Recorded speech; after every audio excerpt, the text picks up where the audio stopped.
In July last year, I declared a public health emergency of international concern over the multi-country outbreak of Mpox, and the virus spread rapidly across the world. In total, more than 87,000 cases and 140 deaths have been reported to WHO from 111 countries. WHO has been very encouraged by the rapid response of countries. We now see steady progress in controlling the outbreak based on the lessons of HIV and working closely with the most affected communities. Almost 90% fewer cases were reported in the past 3 months compared with the previous 3 months. Yesterday, the Emergency Committee for Mpox met and recommended to me that the multi-country outbreak of Mpox no longer represents a public health emergency of international concern. I have accepted that advice, and I am pleased to declare that the Mpox is no longer a global health emergency. However, as with COVID-19, that does not mean that the work is over. Mpox continues to pose significant public health challenges that need a robust, proactive, and sustainable response. Integration of Mpox prevention and care into existing health programs is recommended to allow continued access to care and rapid response to address future outbreaks. WHO will continue to work toward supporting access to countermeasures as more information on effectiveness of interventions becomes available. While the emergencies of Mpox and COVID-19 are both over, the threat of resurgent waves remains for both. Both viruses continue to circulate and both continue to kill.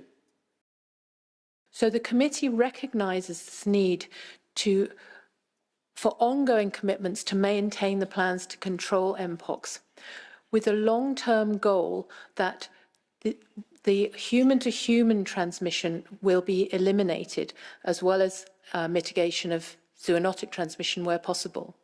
And that transition requires many integrated activities, which include integrating Mpox prevention, preparedness and response within national surveillance and control programs, including those for HIV and other sexually transmitted infections.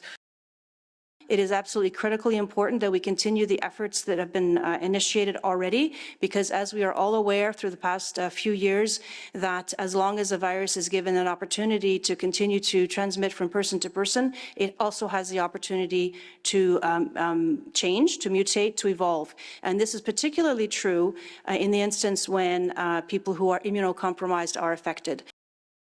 It is a neglected disease, and it's been totally neglected during this outbreak. In fact, WHO had to fund all of this international response purely on the basis of a contingency fund. It's not that will it become a neglected disease? It was a neglected disease, it is a neglected disease, and it will continue to be a neglected disease, and it may come back, and it may shock us in future.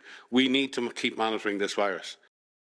We're dealing currently with 56 graded health emergencies around the world. Of those, 14 are grade 3, which is our highest grade of emergency. We've over 24 outbreaks of cholera going on in many countries, particularly in Africa. I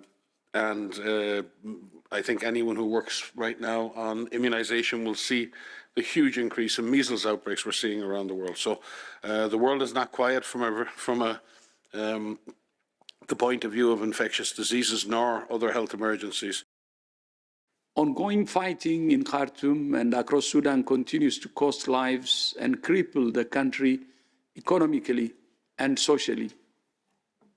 As well as facing shelling and insecurity, people are dealing with dwindling supplies of water, food, medicines, and electricity. 70% of health facilities in areas affected by fighting are out of service. And WHO has verified 30 attacks on health. Outbreaks of malaria, dengue, and measles have been reported, and millions of children and pregnant and breastfeeding women are estimated to be acutely malnourished. I thank the governments of Chad, Egypt, Ethiopia, and South Sudan for welcoming refugees from Sudan. WHO is supporting these countries to provide health services to people who have had to leave their homes. We have managed to deliver a significant quantity of supplies to Port Sudan, but unless these supplies can be distributed to health facilities, they are of no use. Establishing safe routes for humanitarian aid is critical, but the ultimate solution is peace.